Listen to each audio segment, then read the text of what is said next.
पार्थाय प्रतिबोधितां भगवता नारायण स्वयं व्यासेन गिरतां पुराण मुनिना मध्ये महाभारतम् अद्वैतामृतवर्षिणी भगवती अष्टादशाध्यायिनी अम्ब त्वामनुसन्दधामि भगवद्गीते भवद्वेषिणी।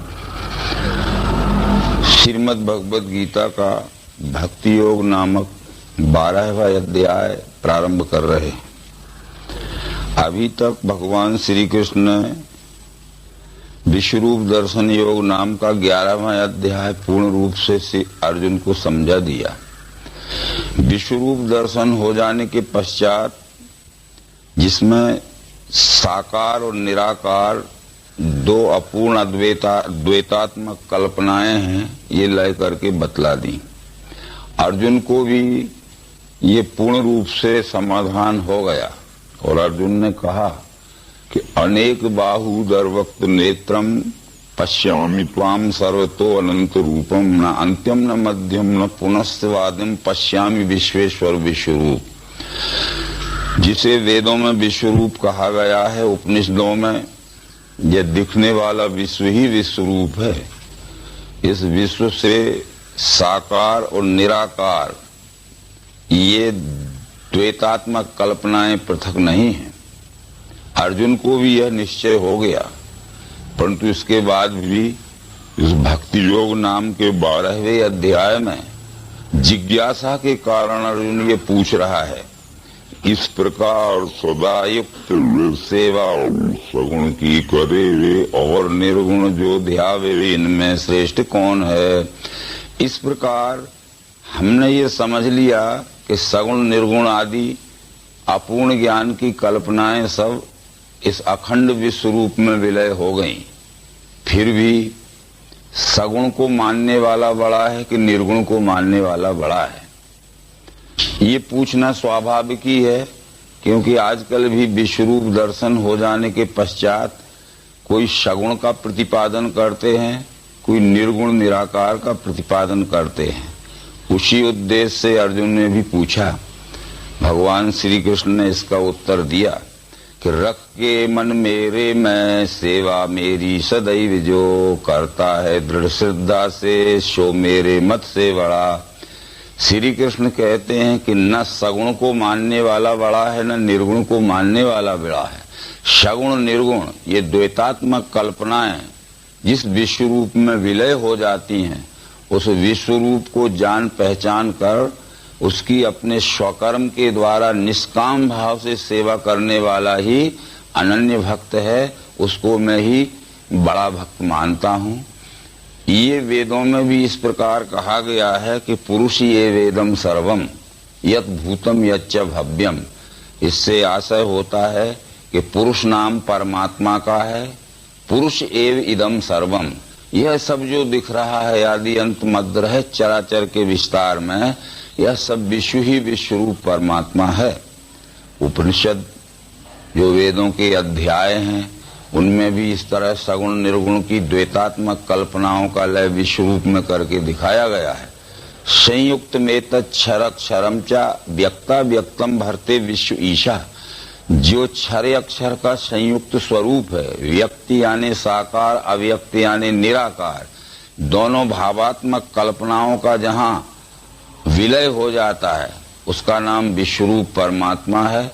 उस विश्वरूप परमात्मा को जानकर अपने स्वकर्म द्वारा जो सेवा में लग गया है उसको मैं बड़ा भक्त मानता हूँ। तो इस तरह से कहने के पश्चात भी जो अक्षर या निर्देश से अचिंत अचल ध्रुव सर्वत्र व्यापी कूटस्थ ऐसे अव्यक्त को गए।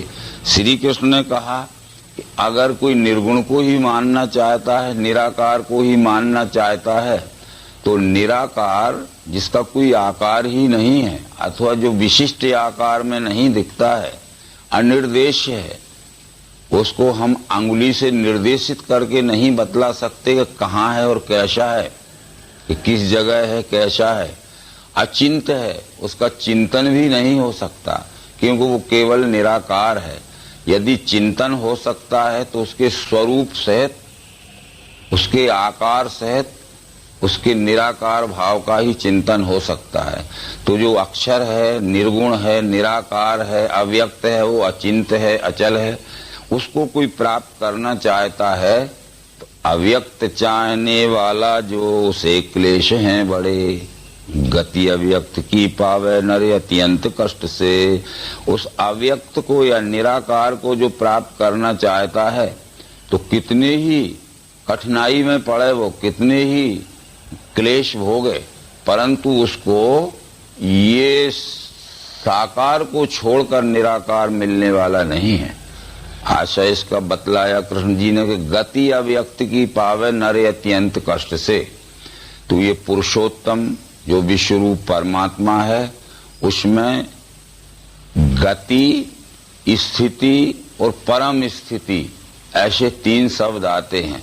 तो गति अव्यक्त की पावे, अव्यक्त यानी निराकार को कोई प्राप्त करना चाहता है तो साकार के सहित ही निराकार मिलेगा, क्योंकि गति कहते हैं परिवर्तनशील, चेंजेबल क्षर को। तो वो गतिमान क्षर के सहित ही, साकार के सहित ही निराकार अक्षर मिलेगा। परंतु वो गति क्षर सगुण साकार है, स्थिति अक्षर निर्गुण निराकार है। गति स्थिति दोनों का जिसमें लय है वो परम स्थिति पुरुषोत्तम है। इसलिए पिछले अध्यायों में ये बतलाया दिया गया था कि सतम परम पुरुष मुपैत दिव्यम, वो उस परम पुरुष परम स्थिति को प्राप्त होता है, यानी परमात्मा को प्राप्त कर लेता है। तो अक्षर निराकार मिल नहीं सकता है, साकार आकार को छोड़कर निराकार नहीं रह सकता। इसलिए साकार निराकार दोनों का विलय स्थान पुरुषोत्तम परमात्मा भी है। आशय इन संनियम इंद्रिय ग्रामम सर्वत्र संबुद्धया ते प्राप्नुवन्त मामेव सर्वभूत हिते रता। इंद्रिय समुदाय को संयम में बस के करके जिसने अपनी बुद्धि के द्वारा सर्वत्र व्यापी परमात्मा को देख लिया है तो उसकी यही पहचान है सर्वभूत हिते रता। जो 6वें अध्याय में आत्म संयम योग नाम के 6वें अध्याय में कहा गया था, सर्वभूतेषु आत्मा को सब भूतों में, भूतों को आत्मा में लखे, योग युक्त स्थिति वाला सर्वत्र समदृष्टि का। परमात्मा संपूर्ण चराचर सृष्टि में है, संपूर्ण चराचर सृष्टि जो परमात्मा में है। इस तरह से जो परमात्मा को देख लेता है तो सर्वत्र समदर्शना, उसको ही सर्वत्र समदर्शन होता है। जिसको सर्वत्र समदर्शन हो चुका है उसके इस भक्ति योग नाम के 12वें अध्याय में ये पहचान कराई गई है कि सर्वभूत हिते रता। वो प्राण चराचर सृष्टि के रूप में दिखने वाले प्राणी मात्र की सेवा में स्वकर्म द्वारा हुआ लगा दिखेगा। यदि स्वकर्म द्वारा सेवा चराचर सृष्टि के रूप में दिखने वाले परमात्मा की नहीं कर रहा है तो वो सर्वत्र समदर्शन उसको नहीं हुआ है। ये 6वें अध्याय से सिद्ध है। अव्यक्त चाहने वाला जो उसे क्लेश हैं बड़े, गति अव्यक्त की पावे नरे अत्यंत कष्ट से। परंतु जो है मुझको सौंपे सब कर्म ही मुझे, अनन्य योग से मेरी करते हैं भक्ति ध्यान से। परंतु जो है मुझको, यहाँ मुझको परमात्मा भाव से कृष्ण कह रहे हैं कि न सगुण को न निर्गुण को। सगुण निर्गुण इन दोनों कल्पनाओं का लय जिस विश्वरूप परमात्मा में है, उस विश्वरूप परमात्मा को जो दर्शन करके ग्रहण कर लेता है और सौंपे सब कर्म ही मुझे, अपने स्वकर्म द्वारा जो सेवा करता है विश्वरूप परमात्मा की सेवार्थ ही करता है। जैसे कि 3रे अध्याय में कृष्ण ने कहा था कि कर्म से संसिद्धि जनक आदि पा गए, लोक कल्याण दृष्टि से तुझे भी कर्म योग है कि ये अपने स्वकर्म द्वारा विश्वरूप परमात्मा की सेवा करके जनक आदि बड़े बड़े ज्ञानी विज्ञानी पुरुषों ने ये मानव जन्म लेने के परम सुख शांति की सिद्धि पाई है।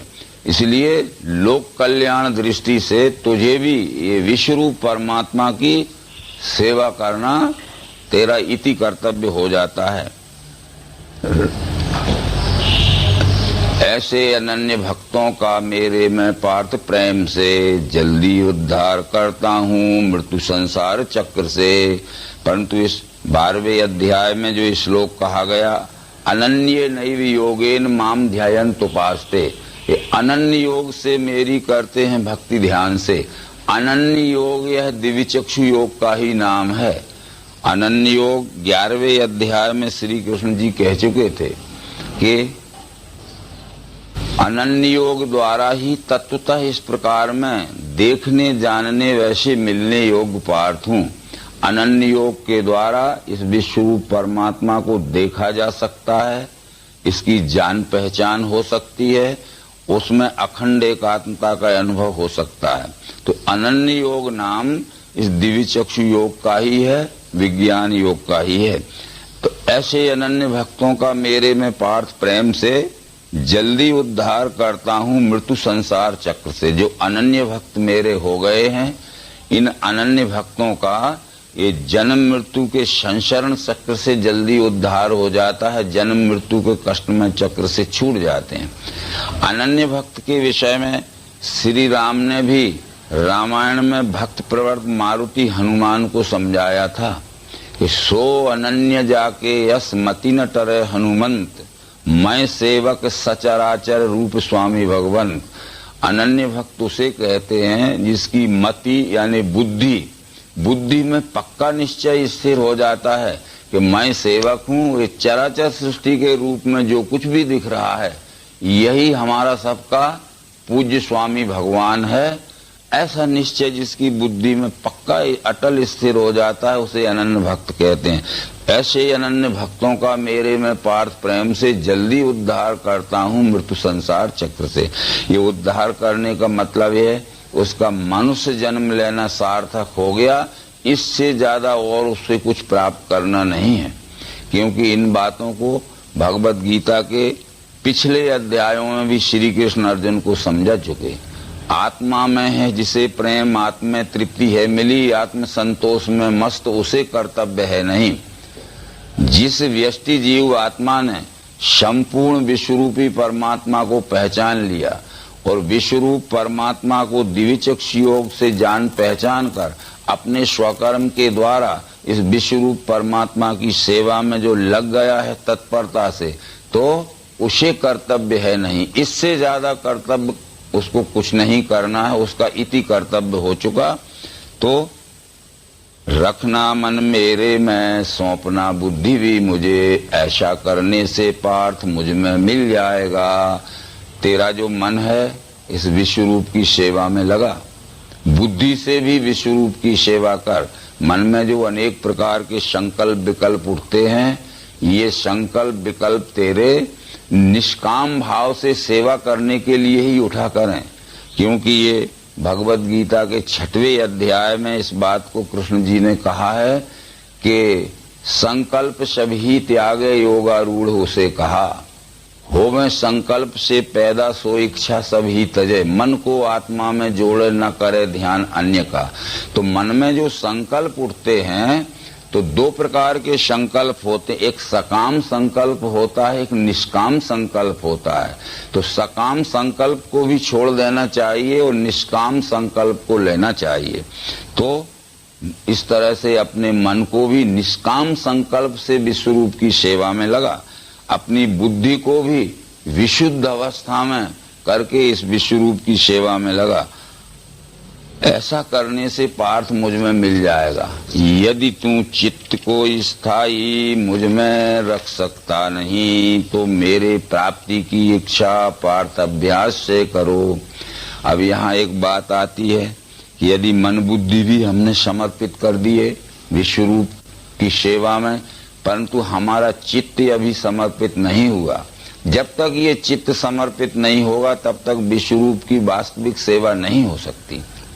पातंजलि योग शास्त्र ने इस विषय में समझाया है कि योगा चित्त वृत्ति निरोधा, यानी चित्त पूर्ण एकाग्र जब हो जाएगा तदा दृष्टा स्वरूपे अवस्थानम, तभी ईश्वर के स्वरूप में उसकी स्थिति होगी।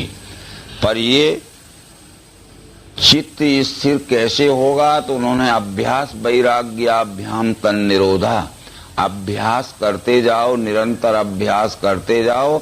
ये विश्व ही परमात्मा है, इसकी हमारे स्वकर्म द्वारा चित्त लगाकर सेवा करना है। तो निरंतर अभ्यास करने से और जो आसक्तियों के संस्कार हैं हमें, व्यष्टि सुख भोग की तृष्णा, अति तृष्णाओं के संस्कार हैं, वो धीरे धीरे छोड़ते जाओ तो हमारा चित्त पूर्ण रूप से परमात्मा में विलय हो जाएगा। परंतु ये अभ्यास किसे कहते हैं? वो अभ्यास वैराग्याभ्याम तन्निरोधा। शास्त्र ने ये कहा कि तत्र स्थितौ यत्नो अभ्यासा। स्थिति प्राप्त करने के लिए जो हम प्रयत्न करते हैं उसका नाम अभ्यास है। यानी किसी प्राप्त वस्तु में स्थिति प्राप्त करने के लिए जो हम निरंतर प्रयत्न करते हैं, उस प्रयत्न करने का नाम अभ्यास है। तो ये अभ्यास लंबे समय में पूर्ण हो सकता है, परंतु हो सकता है। तो इस तरह से यदि तू चित्त को स्थायी मुझ में रख सकता नहीं तो मेरे प्राप्ति की इच्छा पार्थ अभ्यास से करो। अभ्यास क्या है? तत्र स्थितौ यत्नो अभ्यासा। स्थिति प्राप्त करने के लिए जो प्रयत्न किया जाता है उसका नाम अभ्यास है। परंतु परमात्म स्थिति प्राप्त करने के लिए वो दिव्य चक्षु योग का अभ्यास निरंतर करते रहने से हमारी स्थिति पक्की होती है। अभ्यास भी न होवे तो कर्म मेरे लिए करो, मेरे उद्देश्य से कर्म करने से भी मुझे मिले। यदि अभ्यास भी नहीं हो रहा है तो बहुत मोटा ज्ञान तो ये है कि तुझे ये निश्चय हो चुका है अर्जुन की ये सब विश्व ही विश्वरूप परमात्मा है। तो अपने शरीर, इंद्रियां, मन, बुद्धि, चित्त आदि से ऐसा ही मोटा ख्याल रख के करना कि मेरा जो भी कर्म हो रहा है प्राणी मात्र के रूप में दिखने वाले विश्व रूप की यथोचित और यथाशक्ति सुख शांति पहुंचाने की सेवा के लिए हो रहा है। यहाँ एक प्रश्न उठ सकता है कि जब विश्व ही विश्व रूप परमात्मा है जो चराचर सृष्टि के रूप में दिखना है, तो इसकी सेवा करने पर फिर तो ये कहीं मारना पड़ता है, कहीं काटना पड़ता है। तो ये सेवा में ये मारना काटना ये तो विश्वरूप की सेवा के अंतर्गत नहीं हो सकता, ये तो बड़ा हिंसात्मक कर्म है।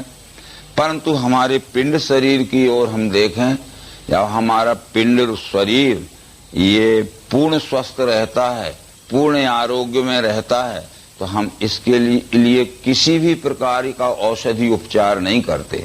पर जैसे हमारे आंत्रों में ये फोड़े हो जाते हैं, अल्सर हो जाते हैं, हमारी जहाँ लार्ज इंटेस्टाइन में स्मॉल इंटेस्टाइन जुड़ती है, छोटी अतड़ी में बड़ी अतड़ी जुड़ती है, वहाँ अपेंडिसाइटिस हो जाती है।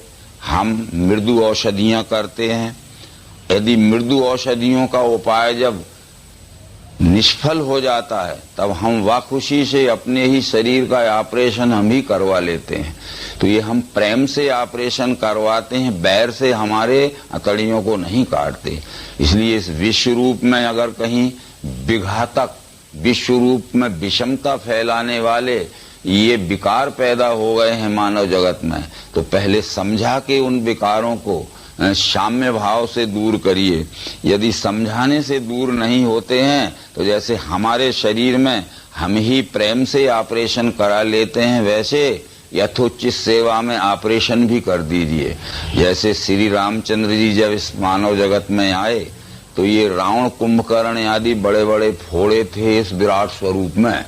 बहुत समझाया, बहुत मृदु औषधियां की, परंतु जब ये निष्फल हो गया सब उपाय तो श्री रामचंद्र जी ने स्पेशलिस्ट सर्जन होके कुंभकर्ण, रावण आदि फोड़ों का ऑपरेशन कर दिया।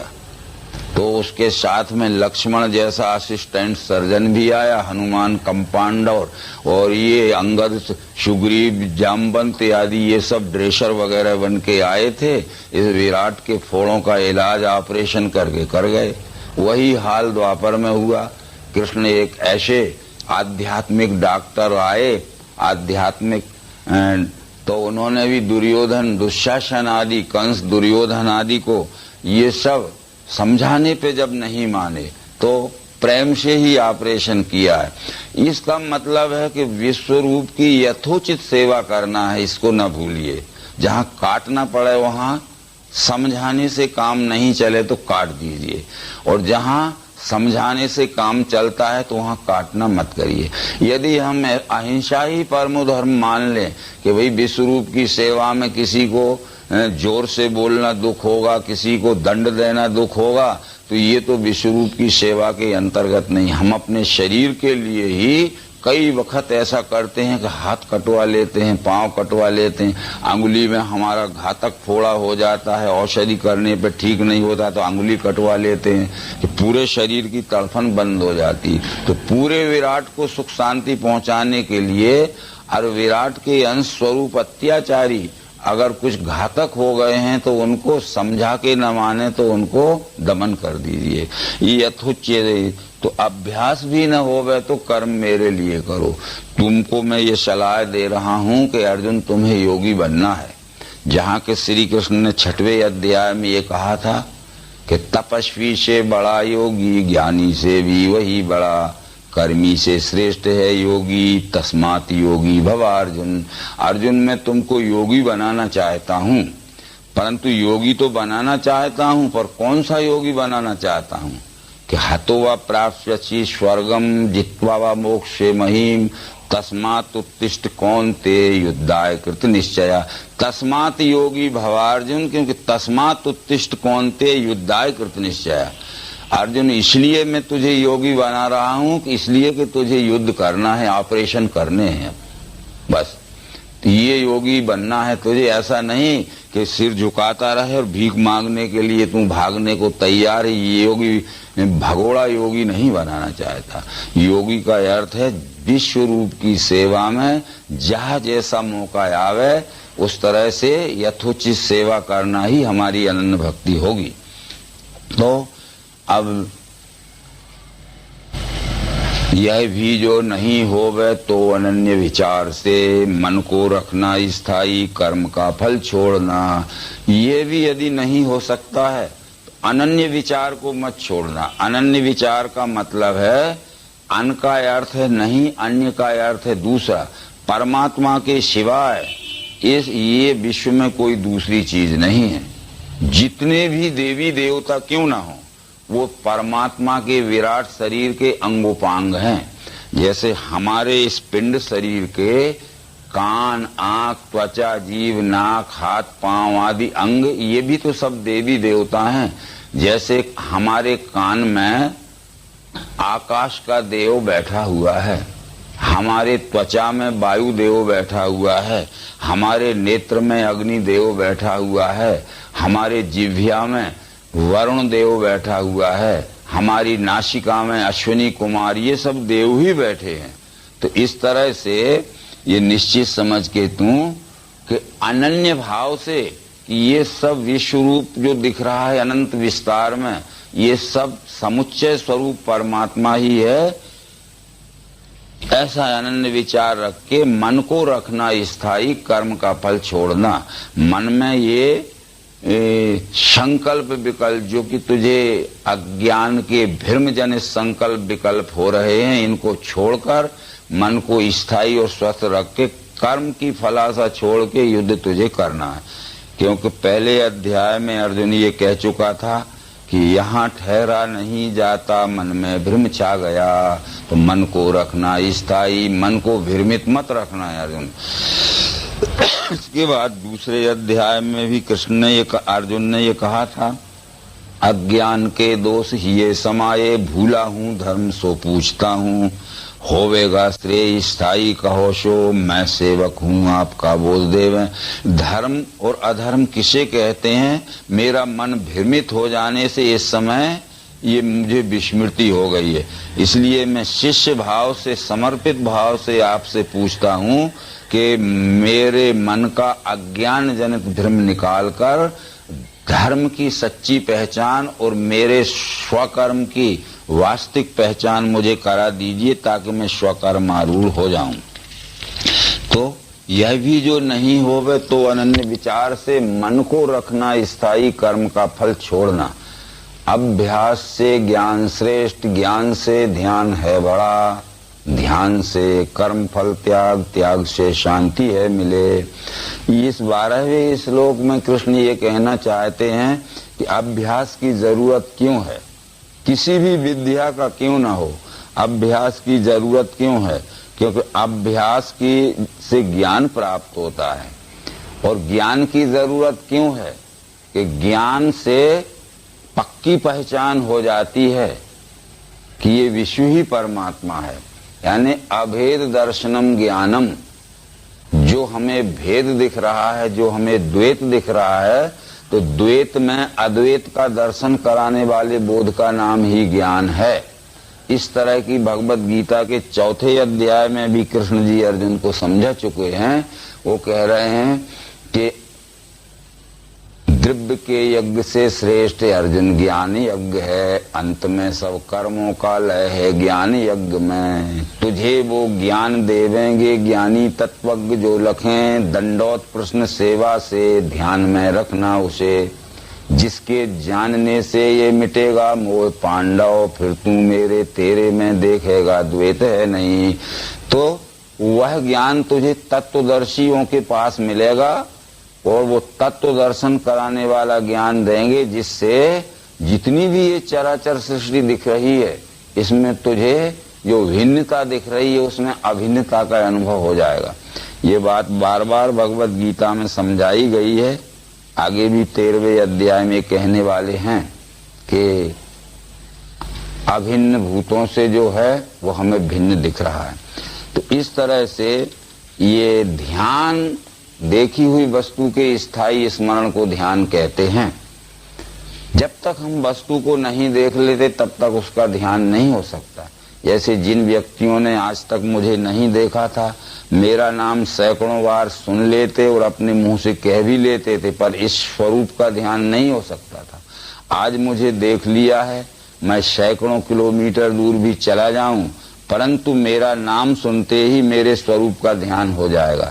इसलिए जो लोग ध्यान योग करने बैठते हैं उनकी वो निरी कल्पना का ध्यान है। जब तक वस्तु को प्रत्यक्ष देख नहीं लेते, जान पहचान नहीं लेते, तब तक उसका ध्यान नहीं हो सकता। इसलिए ध्यान जब हो जाता है तो कर्म फलाशय अपने आप छूट जाती है और फिर परम शांति मिल जाती है। अद्वेषी मित्र भूतों का, क्षमी सागर प्रेम का, निर्मोही निरहंकारी समान सुख दुख में। स्थिर चित्त सदा तुष्ट बस में, मन निश्चयी मन बुद्धि मुझे सौंपे। भक्त वो प्रिय है मुझे जिसका चित्त स्थिर हो जाता है, सदा संतुष्ट रहता है, मन बुद्धि जिसके वश में रहते हैं। ऐसा निश्चय में स्थिर पुरुष इस विश्व को ही विश्वरूप परमात्मा समझकर स्वकर्म द्वारा सेवा करता है, अन्य किसी देवी देवताओं के सेवा में नहीं उलझता है। दुखी लोग नहीं करता आप होता नहीं दुखी, हर्ष क्रोध भय त्रास मिटे वो प्रिय है मुझे। उसका कोई भी कर्म ऐसा नहीं होता है जिससे प्राणी मात्र को किंचित किसी प्रकार का दुख हो। इसलिए परिणाम स्वरूप उसको भी अपने प्रारब्ध में दुख नहीं भोगना पड़ता। उदा इच्छा त्यागी सुचि दक्ष, उदासीन व्यथा मिटी, चाहे न फल कर्मों में वो मेरा प्रिय भक्त है। अनपेक्ष का मतलब है जो किसी अपेक्षा में नहीं फंसा हुआ है। अपेक्षा कहते हैं उस द्वंद्व को, जैसे सुख दुख, मान अपमान, निंदा स्तुति, हर्ष शोक आदि, इन द्वंद्वों से जो ऊपर चला गया है, सापेक्षता से जो ऊपर चला गया है और निरपेक्षता में पहुंच गया है। उदासीन कहते हैं जो कहते हैं ऊपर, आसीन कहते हैं बैठने को। हर्ष शोक निंदा स्तुति आदि के जो ऊपर साक्षी बनकर बैठ गया है, तो उसको ये भाव कभी भी व्याप्ते नहीं है। और चाहे न फल कर्मों में वो मेरा प्रिय भक्त है। तो हर्ष द्वेष नहीं दिखे सोचता, चाहता नहीं शुभाशुभ गए जिसके भक्त वो प्रिय है मुझे। किसी कर्म करते समय उसको सफलता मिल जाती है तो हर्षातिरेक नहीं करता है, और सफलता नहीं मिलती है तो दुख और शोक में नहीं डूब जाता है। शुभाशुभ गए जिसके भक्त वो प्रिय है मुझे। ये शुभ अशुभ का मतलब होता है हम जैसे अज्ञानी या भ्रमग्रस्त जीवों को शुभ अशुभ बड़े जल्दी लग जाते हैं। हम जब कहीं रास्ते में जाते हैं तो खाली घड़ा लिए मिल गया, कोई एक आंख वाला मिल गया, कोई अथवा कोई बिल्ली रास्ता काट गई तो हम कहते अशुभ हो गया और हम बैठ जाते हैं, सच्चा पुरुषार्थ करने में भी निष्क्रिय होकर बैठ जाते हैं। तो जो भगवान का अनन्य भक्त हो गया है विश्व रूप का, तो शुभाशुभ गए जिसको भक्त वो प्रिय हुए, उसे शुभाशुभ नहीं व्यापते हैं। ये बात रामायण में श्री राम ने भी कही है कि त्यागहि कर्म शुभाशुभ दायक, भजहि मोह सुर नर मुनि नायक। जो श्रेष्ठ बुद्धिवान पुरुष हैं, जो मेरे भक्त हैं, वो शुभाशुभ के शकुन अपशकुन के झगड़े में नहीं पड़ते हैं। ये शकुन अपशकुन केवल अविवेक बुद्धि वाले अज्ञानियों को लगते हैं, भक्तों को नहीं लगते। समान शत्रु मित्रों में, सम्मान अपमान में, सुख दुख सर्दी गर्मी समय संगी भी मिटा। शत्रु मित्र से जिसे आत्मवत व्यवहार रहता है, इसका आशा यह है कि शत्रु को तो शत्रु के समान देखेगा, परंतु यदि हमें शत्रु का कोई निर्णय करने का मौका मिल गया तो निरपराध शत्रु होगा, तो हम शत्रुता के कारण निरपराधी को दंडित नहीं कर सकता वो जो भक्त है। और वो अपराधी मित्र होगा तो मित्रता के कारण अपराधी मित्र को भी निरपराध घोषित नहीं करेगा, यानी अपराधी मित्र को भी सजा देगा और निरपराधी शत्रु को भी निरपराध छोड़ेगा, दंडित नहीं करेगा। ये अनन्य भक्त जो हो जाता है उसकी लक्षण है। तो तुल्य निंदा स्तुति मौनी संतुष्टो येन केनचित्, भक्त मेरा स्थिरमति या स्थानीय प्रिय वो मुझे। तुल्य निंदा स्तुति मौनी, निंदा और स्तुति के अनेक प्रसंग आते हैं। मौनी शब्द जो यहाँ आता है, मौनी का अर्थ है कि जो मननशील पुरुष है,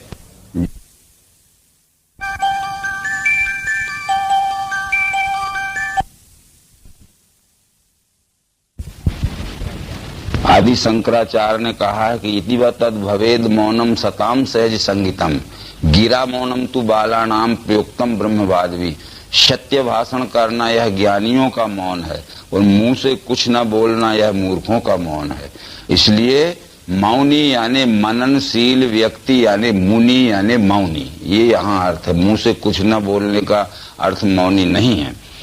अनन्य भक्त जो मेरा श्रद्धा से कहा हुआ यथार्थ धर्म पाले वो अत्यंत प्रिय है मुझे। वही मेरा अनन्य भक्त है कि जो मैंने अभी तक अनन्य भक्त के लक्षण बतलाए उनको वो नित्य के व्यवहार आचरण में लाता है, वह मेरा अतीव प्रिय भक्त है, यानी सबसे अधिक प्रिय भक्त है। उनके अंतर्गत ये शकुन अपशकुन की सब बातें आ गई।